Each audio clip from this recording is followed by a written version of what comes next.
My boyfriend thought acting cold would make me obsessed with him. I introduced him to his replacement. Me and Jake had been dating for 4 months, and things started out amazing. He was sweet, texted me good morning every day, planned actual dates, and seemed genuinely excited to be with me. We'd stay up talking until 3 in the morning about everything and nothing. My friends kept saying I'd found one of the good ones. Then around month 2, Jake started acting weird. He'd take hours to text back when I could see him online. He'd cancel plans last minute saying he forgot he had other stuff to do. When we did hang out, he'd spend half the time on his phone and act like I was bothering him if I tried to talk. I thought maybe he was stressed with work or something, so I gave him space. But it just got worse. He stopped saying I love you back. He'd show up late to everything without apologizing. If I cooked dinner, he'd eat it while watching TV and not say thank you. When I tried talking to him about it, he'd shrug and say I was overthinking things. My roommate Becca said I should dump him, but I kept making excuses because I remembered how good things used to be. One Friday, Jake said he was having guys' night at his apartment. I wasn't invited, obviously, which was fine because I had plans with Becca anyway. But Becca got food poisoning an hour before we were supposed to go out, so I decided to drop off soup at Jake's for him and his friends since I'd already made a huge batch for Becca. I figured it was a nice girlfriend thing to do. I got to Jake's apartment and was about to knock when I heard my name through the door. Jake was talking loud enough that I could hear everything. He was telling his friends how he had me completely wrapped around his finger because he'd started treating me like crap. He actually said those words. His friend asked why he would do that, and Jake said he read online that girls want what they can't have. The less attention he gave me, the more desperate I'd get to win him over. He said I'd been cooking him meals and buying him stuff ever since he started ignoring me. His friends were laughing, and one of them said I must be really dumb to fall for it. Jake said it wasn't about being dumb, it was psychology or whatever. Girls think they can fix cold guys, and it makes them try harder. He said he could probably cheat on me at this point, and I'd blame myself. They all thought this was hilarious.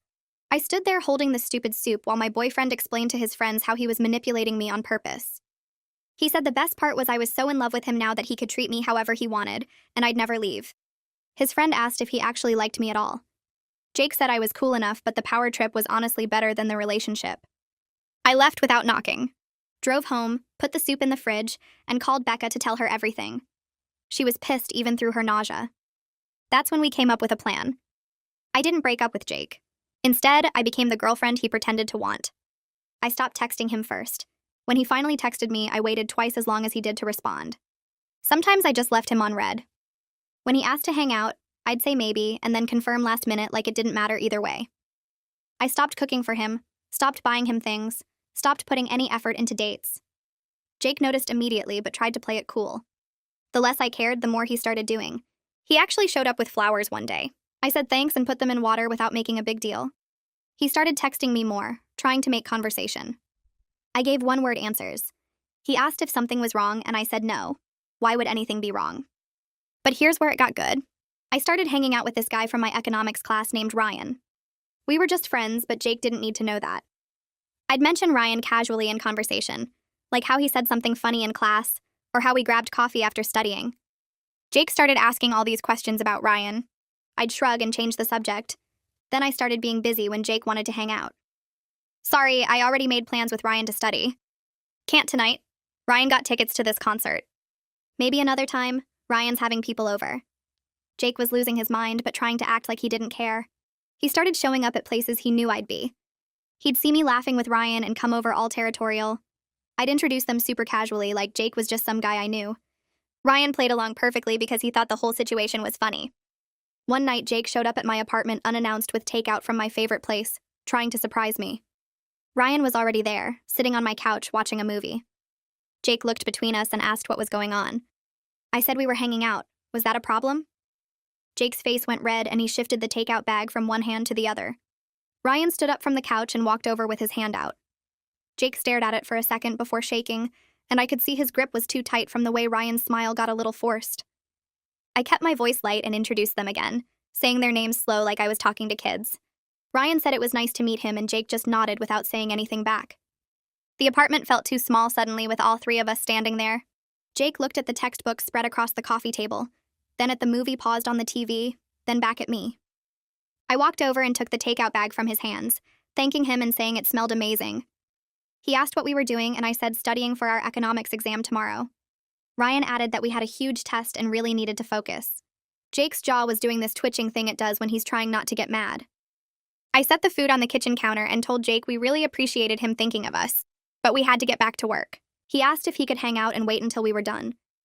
I said maybe, but I'd text him later because I didn't know how long this would take. Ryan was already sitting back down on the couch and opening his laptop like the conversation was over. Jake stood there for another few seconds, and I could see him trying to figure out what to say. I walked to the door and opened it, giving him a smile that probably looked fake. He finally left, and I closed the door behind him, leaning against it for a second.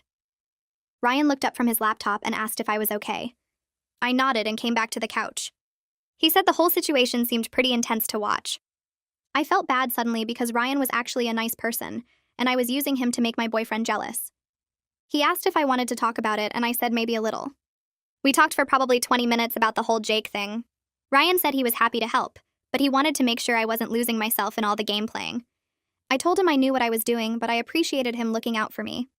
He said as long as I was sure, he'd keep playing along. We actually did study after that because we really did have a test the next day. Over the next few days, Jake wouldn't stop texting me. He'd send messages asking what I was doing, who I was with, if I wanted to hang out. I kept my answers short and waited hours before responding, even though I saw every message right away. He sent a long text about how he missed me and wanted to take me somewhere nice this weekend. He mentioned that restaurant I'd talked about months ago, the one he always said was too expensive. I read the message 3 times before responding. Told him I already had plans this weekend. He texted back immediately asking what plans. I said just stuff with friends from class. He asked if Ryan would be there, and I said probably, along with some other people. He sent back 3 question marks. I didn't respond to that. The truth was Becca and I were planning a girls' night because she wanted to watch some new show and eat junk food, but Jake didn't need to know any of that. I showed Becca the texts, and she said he was completely losing it. She asked how long I was going to keep this up, and I said I didn't know yet. Part of me wanted to see how far he'd go.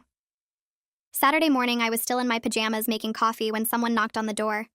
I looked through the peephole and saw Jake standing there with flowers and a coffee cup from my favorite place. I wasn't expecting him at all, which made it easier to look unimpressed when I opened the door. He held out the flowers and coffee with this hopeful smile. I took them and said thanks. He asked if I wanted to do something today, maybe drive out to that hiking spot we talked about going to. I told him I really did have plans, and he should have asked me first before just showing up. He said he wanted to surprise me, and I said I don't really like surprises. His face fell, and he asked what my plans were. I said just hanging out with Becca and some other stuff I needed to do. He stood there looking at me in my old t-shirt and pajama pants like he was trying to figure something out. I thanked him again for the flowers and coffee and started to close the door. He put his hand on it and asked if something was wrong between us. I said no. Why would anything be wrong? He said I seemed different lately, and I told him I was just busy with school. He finally left, and I closed the door. Becca came out of the kitchen where she'd been watching the whole thing. She was trying not to laugh, and I could see her biting her lip. She said she couldn't believe how desperate he looked. I put the flowers in water and sat down at the table with the coffee he brought. Becca pointed out that 3 weeks ago I would have canceled everything to spend the day with him. I knew she was right. The power thing had completely flipped, and it felt good but also kind of sad. We both just sat there for a minute not saying anything. Then Becca asked what my actual plan was here, and I said I was still figuring it out. She said I needed to decide if I was trying to get revenge or trying to fix things, because those were 2 different goals. I told her I honestly didn't know anymore. Monday in economics class, Ryan had saved me a seat near the back. We worked on the problem sets together like we always did. I noticed one of Jake's friends were in this class, the guy who'd been at the apartment that night. He kept looking over at us with this weird, knowing expression. I wondered if Jake had been complaining to all his friends about me. The friend caught my eye once, and I just stared back until he looked away. Ryan asked if I knew that guy, and I said sort of. Class ended, and Ryan asked if I wanted to grab lunch. I said yes because I was actually enjoying spending time with him now, not just using him for the plan. We went to the sandwich place off campus and talked about normal stuff. He told me about his family back home and asked about mine. We talked about what we wanted to do after graduation. I realized I'd been so focused on all the Jake drama that I forgot what it was like to just have an easy conversation with someone. Ryan was funny and smart, and he actually listened when I talked, instead of checking his phone every 5 seconds. My phone buzzed while we were eating. Jake was asking where I was. I typed back that I was out with friends and hit send. He responded immediately asking which friends. I left him on read and put my phone face down on the table.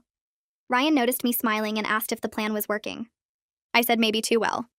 He asked what I meant, and I told him Jake was texting me constantly now, showing up places, bringing me gifts. Ryan got quiet for a second and then said he hoped I knew what I was doing. I said I thought I did, but honestly I wasn't totally sure anymore. He said he was still happy to help, but I should probably figure out my endgame soon. I knew he was right, but I didn't want to think about it yet. We finished lunch and walked back to campus together. My phone buzzed with another text from Jake asking what time I'd be free later. I put my phone away without responding. That night, I was in my apartment doing homework when my phone started ringing instead of just buzzing with a text. Jake's name showed up on the screen and I stared at it for a second, because he literally never called me anymore. Everything was always texts. I let it ring 3 times before I answered. He sounded different right away, kind of stressed and maybe a little desperate. He asked if we could talk about us, like really talk about where things were going. I could hear something in his voice that sounded almost vulnerable, and for half a second I almost felt bad. Then I remembered him laughing with his friends about how he had me wrapped around his finger. I told him I was really tired and had an early class tomorrow, but we could talk sometime this week when I was less busy. There was this pause on the other end, and then he said okay, in this quiet voice that actually sounded hurt. I felt this weird twist in my stomach that could have been guilt or could have been satisfaction at finally making him feel a fraction of what he'd put me through. I said goodnight and hung up before he could say anything else. The next day, Becca came home from her shift at the campus bookstore and immediately sat down next to me on the couch with this look on her face. She told me she'd run into one of our mutual friends named Sarah who'd mentioned that Jake had been complaining about me to people. Apparently, he was telling everyone I'd changed and become distant and cold for no reason. I felt this surge of anger because he was actually trying to make me look like the bad guy when he was the one who'd started all of this by deliberately treating me like garbage. Becca said Sarah seemed kind of confused about the whole situation because she knew Jake and I had been good together at first. I grabbed my phone and texted Sarah directly asking what exactly Jake had said.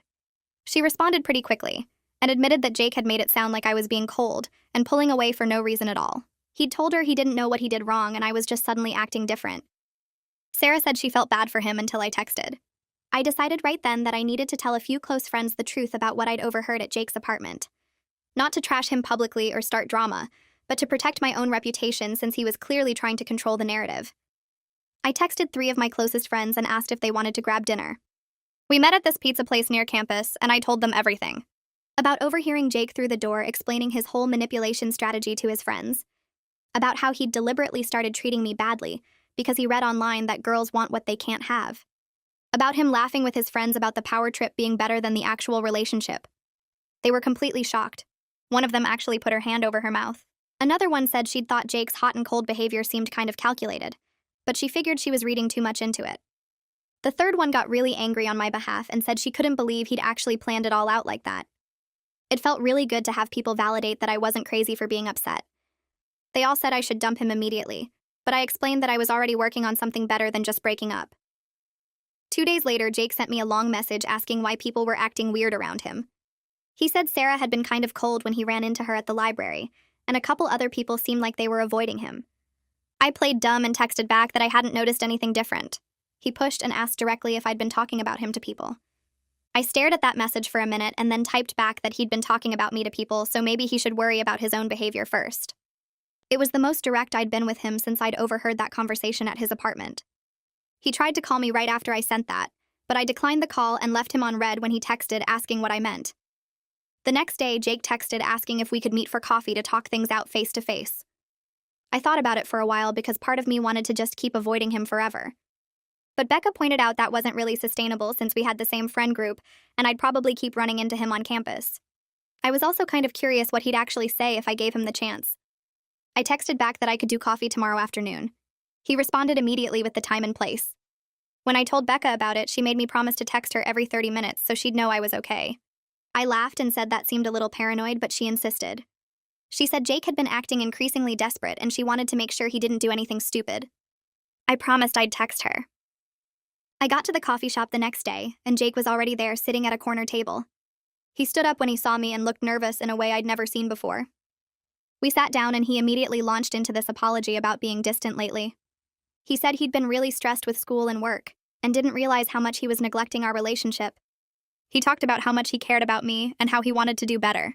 The whole time he was talking, there was absolutely no mention of the manipulation strategy or the conversation I'd overheard. Nothing about deliberately treating me badly or reading online advice about making girls chase him. I just nodded and let him keep talking while I waited to see if he'd actually tell the truth or just keep lying to my face. When Jake finally finished his whole rehearsed apology, I looked right at him and asked if he'd been playing games with me on purpose. His eyes went wide and he looked genuinely surprised by the question. He denied it immediately and said he would never do something like that.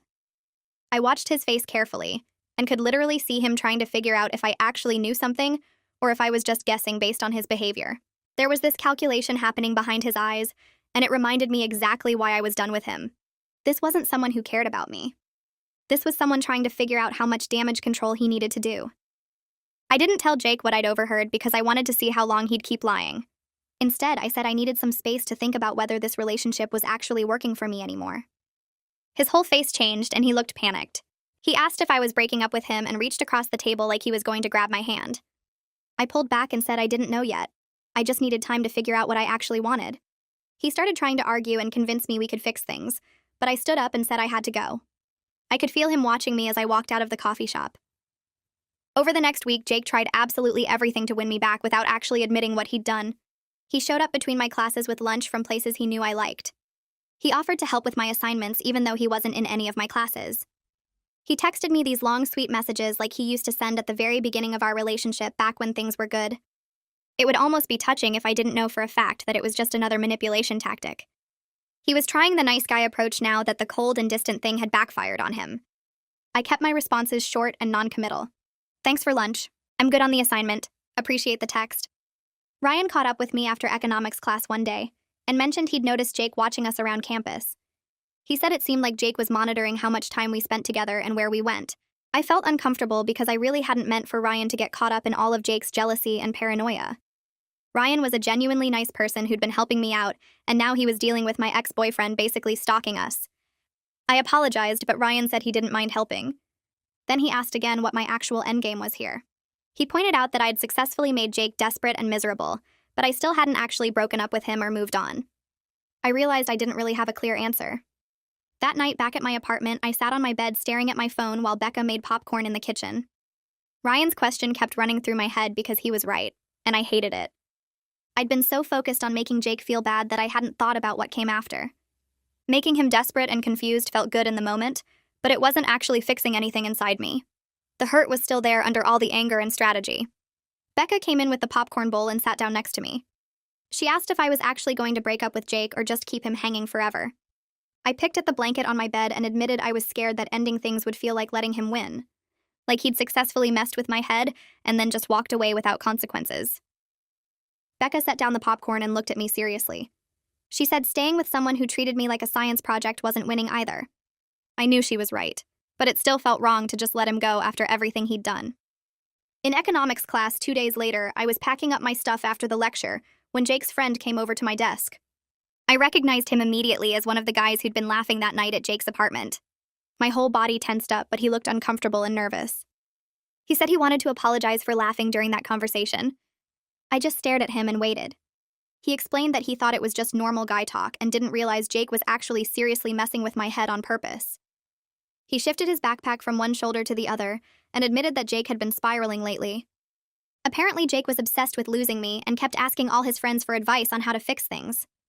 I asked what kind of advice they were giving him.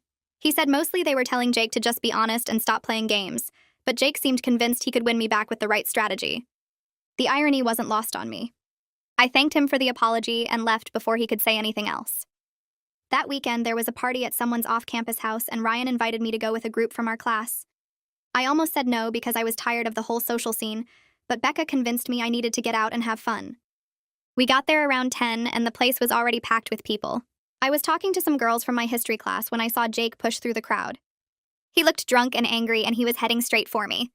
Before I could move, he was right in front of me, demanding to know if I was hooking up with Ryan.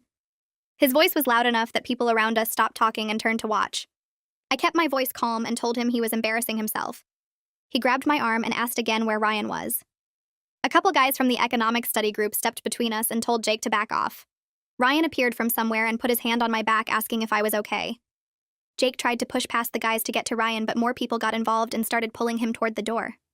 Someone said they were calling him an Uber. Ryan asked if I wanted to leave, and I nodded.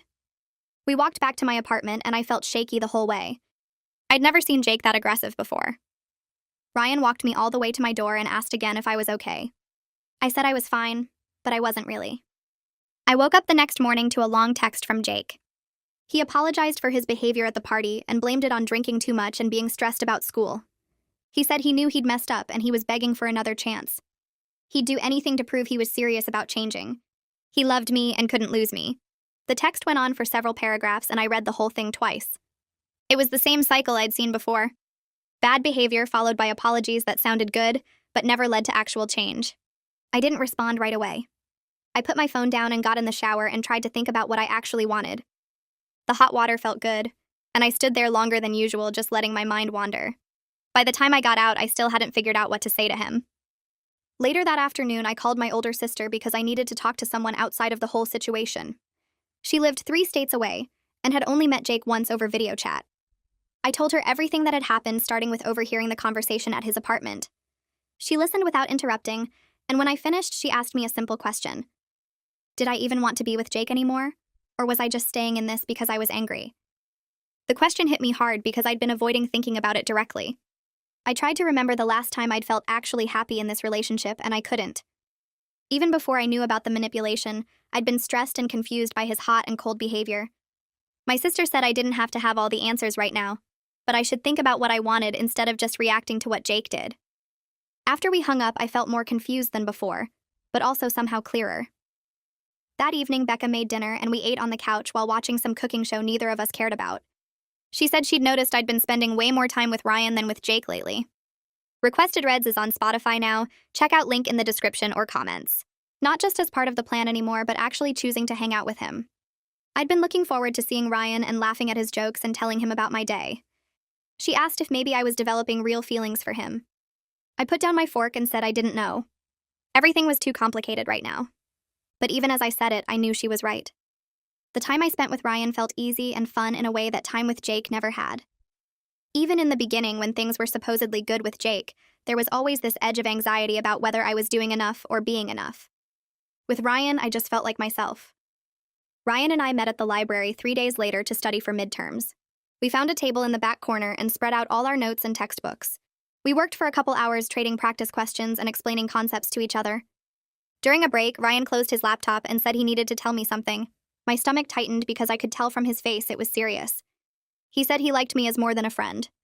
He knew the timing was terrible and I was dealing with all the Jake stuff, but he wanted to be honest about his feelings. He didn't expect anything from me and we could keep being just friends if that's what I needed. I appreciated how direct he was being. I told him I needed to sort out my current relationship before I could think about anything else. He said he understood, and we went back to studying, but the energy between us had shifted into something I couldn't quite name.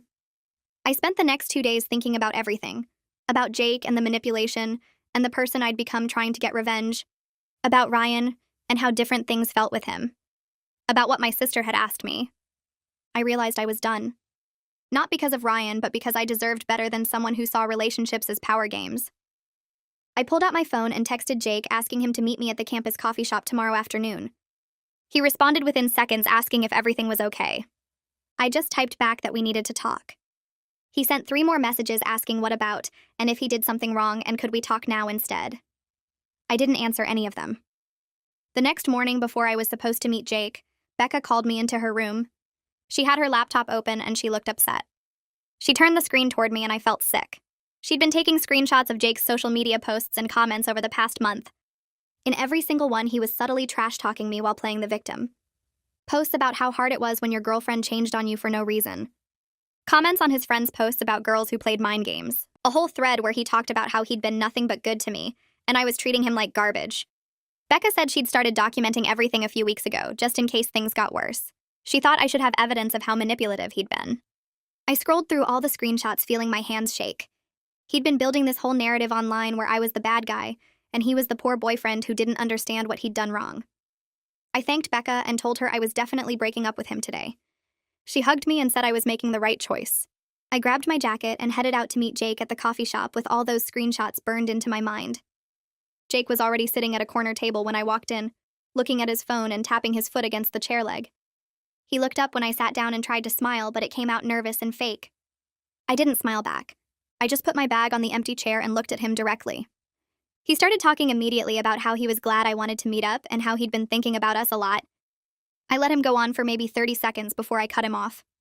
I told him I knew about his manipulation strategy because I overheard him bragging to his friends that night at his apartment.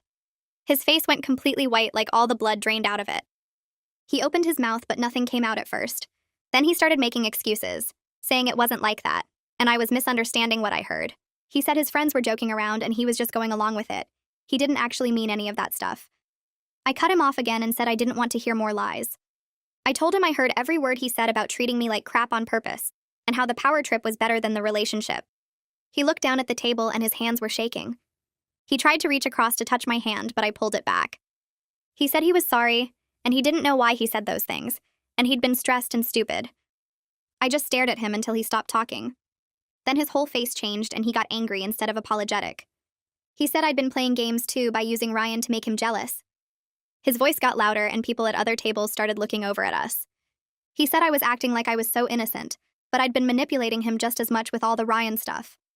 I admitted that was true and I wasn't proud of it, but I pointed out that I only started doing it after discovering he'd been manipulating me for months. He actually argued that what I did was worse because I did it on purpose. I almost laughed at how he completely missed the irony. He said at least he didn't parade some other girl around to hurt me. I reminded him he literally told his friends he could cheat on me and I'd blame myself.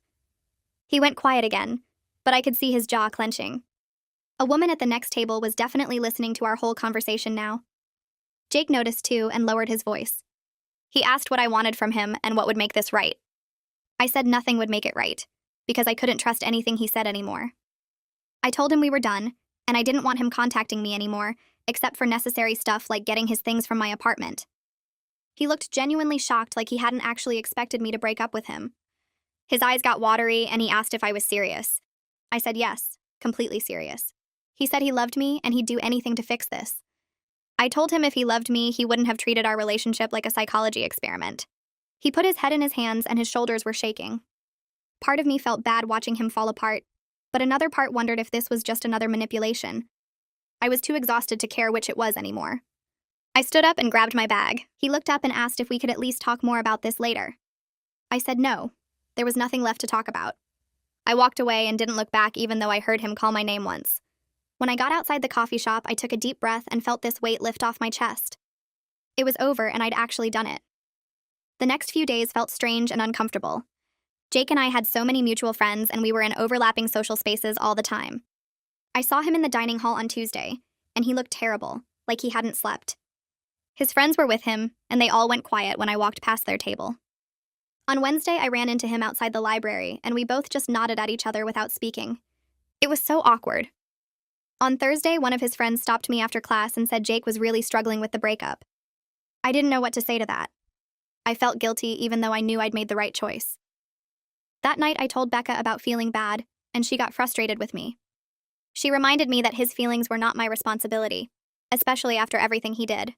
She said I needed to stop making excuses for him even now. She was right, but it was still hard to see him looking so miserable around campus. Our mutual friends were being weird too, like they didn't know whose side to take. Some of them asked me what happened, and I just said we broke up and left it at that. Ryan texted me on Friday asking if I wanted to grab coffee, and I said yes. We met at the same place where I'd broken up with Jake, which felt weird, but I didn't mention it. Ryan asked if I was okay after the breakup. I was honest and told him I felt relieved more than sad. He looked surprised and asked if I was sure. I explained that the relationship had been making me miserable for weeks, and ending it felt like finally putting down something heavy I'd been carrying. Ryan said he understood and he was glad I was doing what was right for me. We talked about keeping things as friends while I took time to process everything and figure out what I actually wanted. He said that sounded good, and he wasn't going anywhere. His understanding about it made me like him even more, but I was determined not to jump into another relationship right away. I needed time to be just myself without worrying about what some guy thought of me. We finished our coffee and walked back to campus together. It felt easy and comfortable in a way things with Jake never did. On Saturday, Jake's friend from the apartment conversation, the one who'd apologized before, messaged me on Instagram. He said he wanted to apologize again and tell me that Jake had been talking about how much he messed up. He said Jake admitted to all his friends that he'd followed some toxic online advice about making girls chase him, and now he realized it backfired completely. The friend said Jake kept saying he wished he could go back and do everything differently. I appreciated the apology but told him I needed space from anyone connected to Jake right now. He said he understood and he was sorry for his part in everything. I felt a little better knowing Jake was at least being honest with his friends now, but it didn't change anything for me. The damage was already done, and I wasn't interested in giving him another chance to mess with my head. I started focusing more on my classes and spent time with friends who weren't part of the Jake drama. It felt good to remember who I was before this relationship took up so much of my energy. Becca and I had movie nights 3 times that week and just hung out without talking about Jake at all. We watched dumb comedies and ate too much popcorn, and it was exactly what I needed. I also joined a study group for my hardest class, the one I'd been struggling with because I was too distracted by relationship stuff. The study group met twice a week, and everyone was really nice and focused.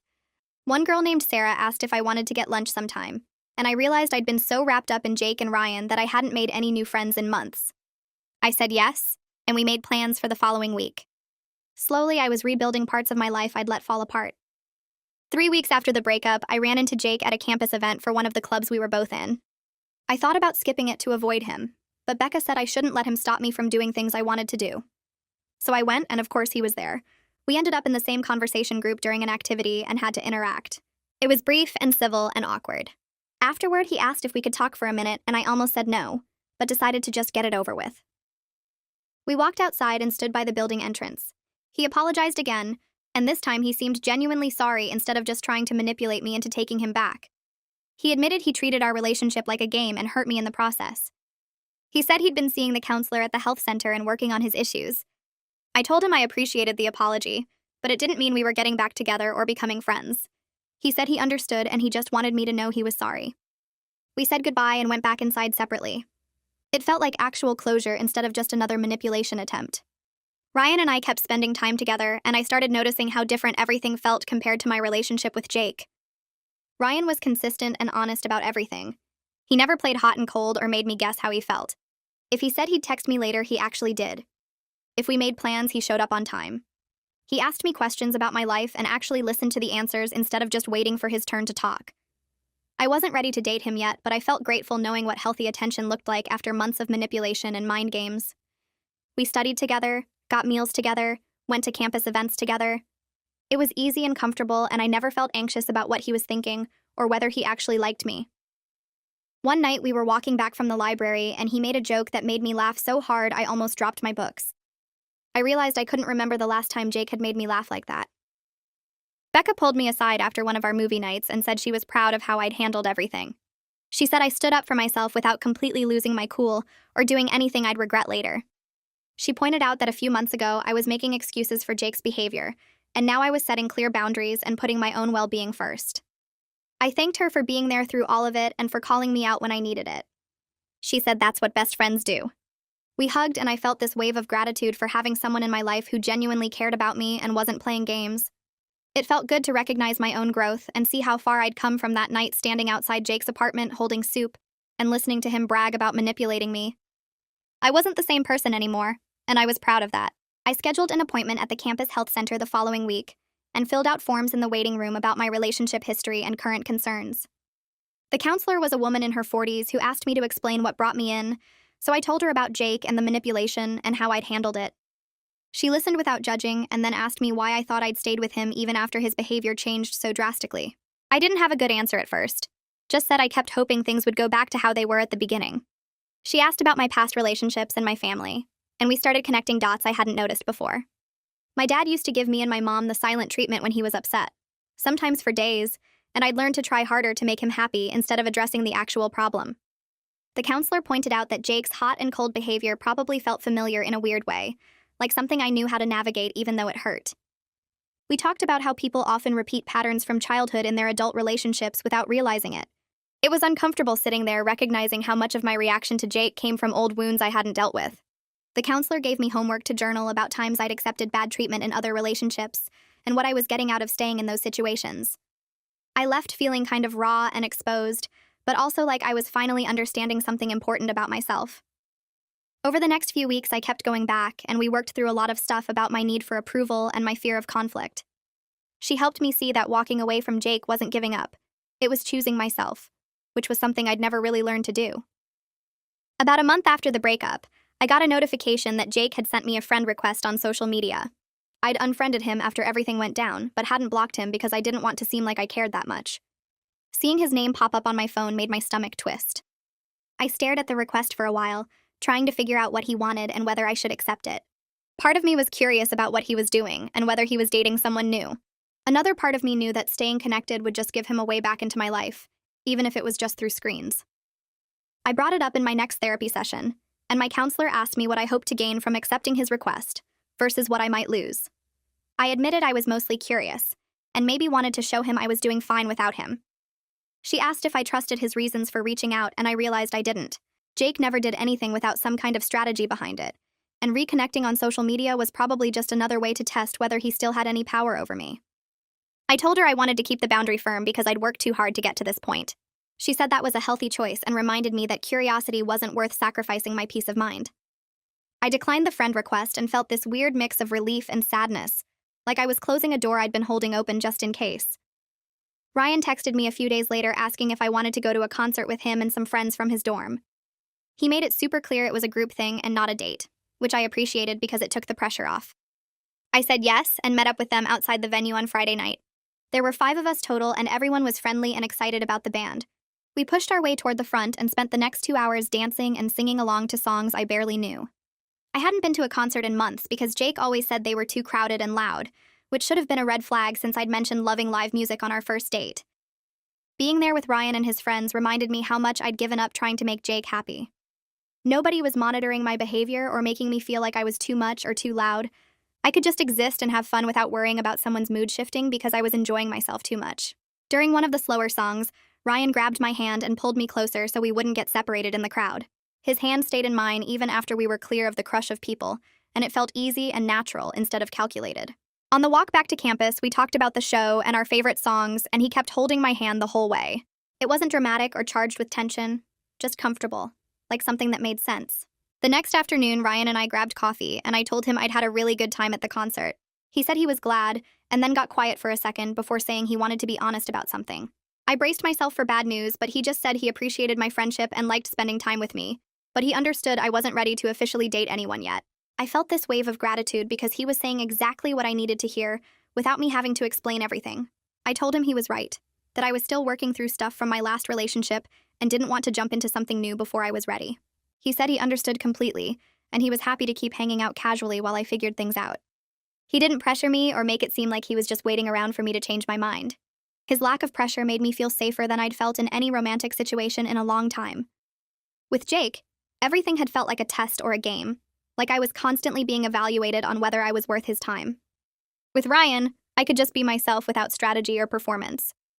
We finished our coffee and walked around campus for a while, talking about normal stuff like our classes and our families and what we wanted to do after graduation. It felt good to have easy conversations without worrying about hidden meanings or manipulation tactics. In my study group the following week, one of the girls asked me about my relationship status while we were taking a break from cramming for our biology exam. I opened my mouth to mention Jake and then realized I didn't automatically think about him anymore when someone asked that question. It caught me off guard because for months he'd been the first thing on my mind whenever relationships came up. I told her I was single and focusing on myself right now, and saying it out loud felt true, instead of like something I was supposed to say to sound healthy and independent. She nodded and said that was cool, and then started talking about her own dating life. The conversation moved on, and I sat there kind of amazed that I'd reached this point without even noticing. The healing had been happening slowly in the background while I was busy going to therapy and hanging out with friends and rebuilding parts of my life I'd neglected. I wasn't obsessing over what Jake was doing or whether he missed me. I wasn't checking his social media or asking mutual friends about him. I was just living my life, and he'd become this person I used to know, instead of this huge presence taking up all my mental space. Jake graduated at the end of the semester, and one of his friends mentioned he was moving back to his hometown for a job opportunity. Knowing he wouldn't be on campus anymore felt like closing a chapter, and I was relieved I wouldn't have to worry about running into him at parties or seeing him around campus. His friend pulled me aside after a group study session and said Jake had told him he learned a lot from how badly he messed up our relationship. I didn't know what to say to that, so I just nodded and said, I hoped he figured things out. Part of me wanted to be bitter and say he didn't deserve to learn and grow from hurting me, but mostly I just felt neutral about the whole thing. He was leaving and I was staying, and our lives were moving in different directions. That felt like enough closure without needing some big final conversation or dramatic goodbye. Winter break gave me space away from campus and everything that had happened over the past few months. I went home and spent time with my family and old high school friends who didn't know anything about the Jake situation. My mom commented on how relaxed I seemed compared to Thanksgiving when I'd been stressed and distracted. My sister said I was finally acting like myself again instead of the worried version of me she'd met over fall break. We stayed up late watching movies and talking about everything, and she told me she'd been concerned about me during those months but hadn't wanted to overstep. I admitted I'd been in a bad relationship and had to work through a lot of stuff to get out of it. She hugged me and said she was proud of how I'd handled everything and how much stronger I seemed now. Being home with people who knew me before Jake reminded me of who I was outside of that relationship. I'd spent so much energy trying to win him over and then getting revenge that I'd almost forgotten I had an identity separate from all that drama. When spring semester started, Ryan and I met up for coffee during the first week back. We caught up on our breaks and talked about our new classes, and then he brought up the conversation we'd had before winter break. He asked if I'd thought any more about what I wanted regarding us. I told him I'd been working through a lot of my trust issues in therapy over break, and I felt ready to try dating him if he was still interested. He smiled and said he'd been waiting for me to be ready, which made me feel both grateful and a little guilty that he'd been patient for so long. We agreed to take things slow and communicate honestly about everything, instead of playing games or making assumptions. He said he wanted to know if something bothered me instead of me just pulling away or acting cold. I promised I'd be direct with him and asked him to do the same. It felt good to start something with clear expectations and honest communication, instead of all the manipulation and mind games I'd dealt with before. Our first real date was completely different from anything I'd experienced with Jake. Ryan planned an afternoon at this art museum I'd mentioned wanting to visit months ago, which meant he'd actually been listening when I talked instead of just waiting for his turn to speak. We walked through the exhibits and he asked me questions about which pieces I liked and why, genuinely interested in my answers. He wasn't on his phone or distracted or acting like spending time with me was some kind of favor he was doing. When we stopped for lunch afterward, he told me about his family and his plans after graduation and asked about mine. The conversation flowed easily without any awkward silences or power dynamics. I kept catching myself waiting for the other shoe to drop, for him to suddenly turn cold or distant or start playing games, but he stayed consistently kind and present the whole time. On the walk back to campus, he held my hand again, and it felt natural like it had at the concert. I realized I wasn't performing or strategizing or trying to figure out his hidden agenda. I was just enjoying spending time with someone who actually seemed to like me for who I was. Becca pulled me aside after one of our movie nights and said she wanted to tell me something. I got nervous thinking she was going to say she was worried about me rushing into things with Ryan, but instead she said she could tell I was genuinely happy, instead of just pretending to be happy like I sometimes did with Jake. She said I seemed lighter and more like myself, laughing easily and not constantly analyzing every interaction for hidden meanings. I asked her if she approved of Ryan, and she said absolutely, that he seemed like a good person who treated me well and made me smile without any games or manipulation. She pointed out that a few months ago I'd been making excuses for terrible behavior, and now I was in a relationship where I didn't have to defend or justify anything. I thanked her for being there through all of it and for calling me out when I needed it. She hugged me and said that's what best friends do, and I felt this deep gratitude for having someone in my life who genuinely cared about my well-being without any agenda. It felt refreshing to just enjoy someone's company without strategy or defense mechanisms, both with Ryan and with Becca. I wasn't constantly on guard waiting for people to hurt me or use me. I could just exist and be myself and trust that the people around me actually liked that person. A few months into dating Ryan, I got a message from Jake that I wasn't expecting. It popped up on my phone while I was studying in the library, and seeing his name after all this time made my stomach flip for a second. The message was long and said he'd been going to therapy since we broke up, working on his problems with wanting to control people, and how he treated relationships like some kind of game he needed to win. He wrote that he wasn't asking me to respond or trying to get back together, just wanted me to know he understood how badly he messed up and took full responsibility for hurting me on purpose. I read it twice, sitting there with my economics textbook open in front of me, and realized I didn't feel angry or sad or anything really. I appreciated that he was working on himself and actually acknowledging what he did instead of making excuses, but I had zero interest in reopening that door or continuing any kind of conversation with him. I closed the message without responding and went back to studying, and it felt good to recognize that his apology was for him to feel better, not something I needed to participate in. Spring break came around and Ryan asked if he could come home with me to meet my family. I was nervous about it because my sister knew everything about the Jake situation, and I wasn't sure how she'd react to me bringing someone new around so soon. But Ryan met my parents at dinner the first night and they loved him immediately, asking him questions about his major and his family and his plans after graduation. He answered everything thoughtfully and asked them questions back, genuinely interested in getting to know them instead of just trying to impress them. My sister pulled me into the kitchen while we were cleaning up and told me she could see how different this was from when I'd talk about Jake. how I seemed relaxed and happy instead of stressed and anxious all the time. Later that week, my mom caught me alone in the living room and sat down next to me on the couch.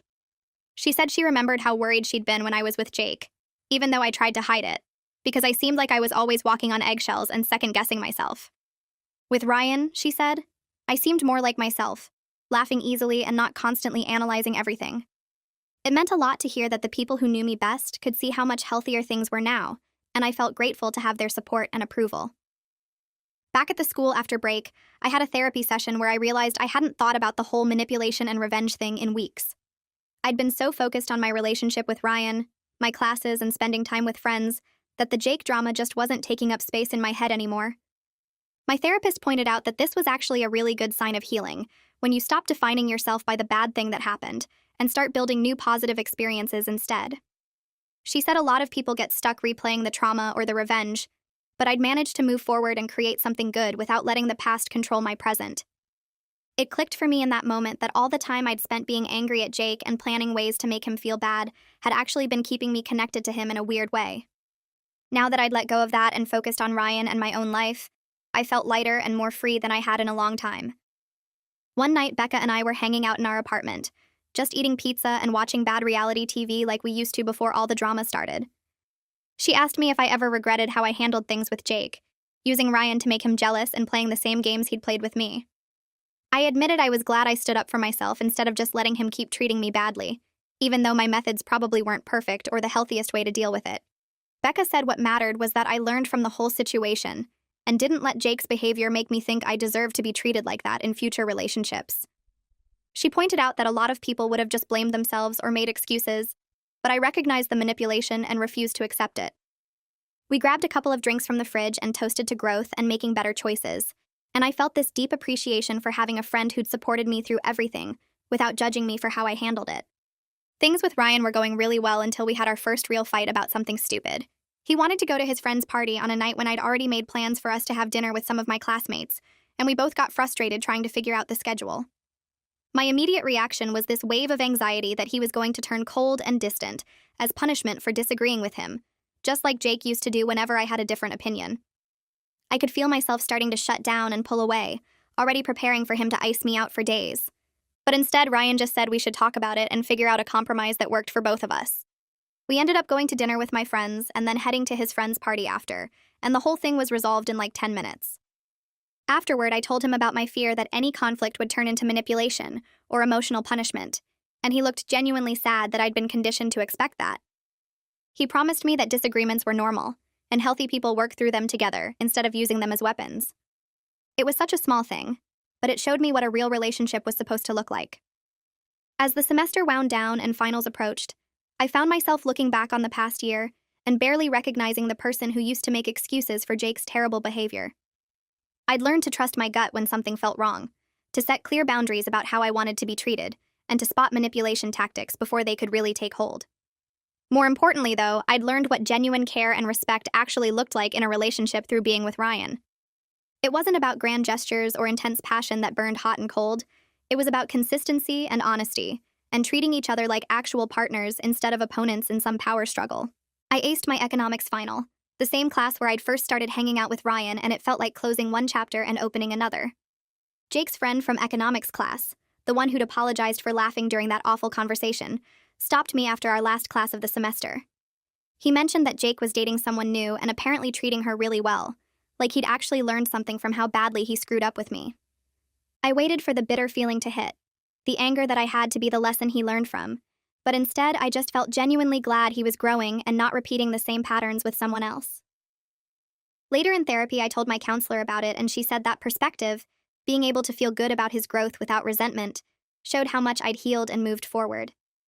She pointed out that a few months ago I would have been angry or hurt, but now I could separate his journey from mine and recognize we were both better off apart. Ryan and I were walking back from the library one night, talking about summer plans and what classes we'd take next semester, when he stopped and turned to face me. He said he was falling in love with me and wanted me to know, even though it hadn't been that long and he didn't want to pressure me. Instead of feeling scared or skeptical like I might have before, I realized I felt exactly the same way about him. I told him I loved him too, and it felt earned and real instead of like the rushed, intense feelings I'd had with Jake that were more about drama than actual connection. We were building something based on honesty and mutual respect, rather than games and power dynamics, and that made all the difference. He kissed me right there on the path, and I felt completely sure about us in a way I'd never felt with anyone before. A few days later, Becca came running into our apartment screaming that she'd been accepted to this amazing summer program abroad that she'd applied for months ago. I was genuinely excited for her, jumping up and down and hugging her while she showed me the acceptance email. She'd been there for me through everything with Jake, supporting me and calling me out when I needed it, and helping me see that I deserved better. She joked that she could leave for the summer knowing I was in good hands with Ryan and wouldn't fall for any more manipulation tactics from random guys. We both laughed, but I knew she was right. I'd learned way too much to ever go backward into that kind of toxic situation again. The experience had taught me what to look for and what to avoid, and I was grateful for that even though it had sucked going through it. A full year after breaking up with Jake, I looked around at my life and could barely believe how much had changed. I was doing well in all my classes, actually enjoying school instead of being distracted by relationship drama all the time. Ryan and I had been together for months and it just kept getting better, built on a foundation of trust and communication instead of manipulation and games. Most importantly, though, I developed this strong sense of my own worth that didn't depend on anyone else's validation or approval. I knew what I deserved in a relationship and I wasn't willing to settle for less anymore. The whole experience with Jake had taught me that sometimes the best revenge isn't some elaborate plan to make someone feel bad. It's just living well and refusing to let their toxicity define your story. I was happy and healthy and surrounded by people who genuinely cared about me, and that felt like the best possible outcome. And that's the full story. I love finding the little lessons in moments like this. If it helped you see something differently, that's a win.